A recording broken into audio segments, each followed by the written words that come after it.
Eu son hoxe un vello que naceu en Loureiro de Cotobade, no lugar de Insuela. Eu, verdad, iba, claro, a clase de dibuixo. O catedrático de dibuixo que enfermou e foi entonces a sustituílo Castelao.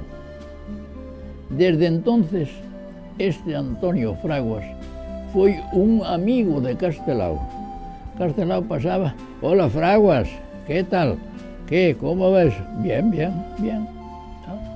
Contaba, eu confeso, verdad, que como Castelao tiña dibuixaba e todo eso, para min este saludo era colosal. Eu, para ser das Irmandades da Fala, presentoume Martínez López. E logo, claro, admitido, pois asistín tamén a reunións na Coruña. E chegou un momento en que se forma o Partido Galeguista. Os que estamos vivos, verdad, estamos máis, eu aseguro sempre, que foi por un verdadeiro milagro. Eu fui un dos que saliron nas citacións do periódico no Faro de Vigo.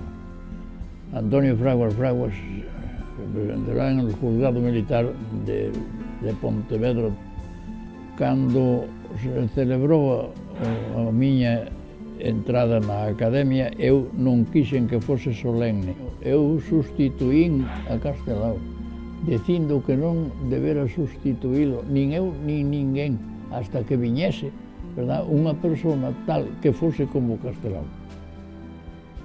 Sigo coa mesma opinión. Hai persoas que foron únicas, e que se non hai outro que o iguale, e eu non o igualaba, nin con moito. Esta foi a miña vida. Non me metí nunca con ninguén. Non teño reserva contra ninguén. Verdad? Se algúns fixeron trangalladas contra min, bueno, se estou vivo para contalo, pero que me importa a min que me fixesen unhas trangalladas, hombre?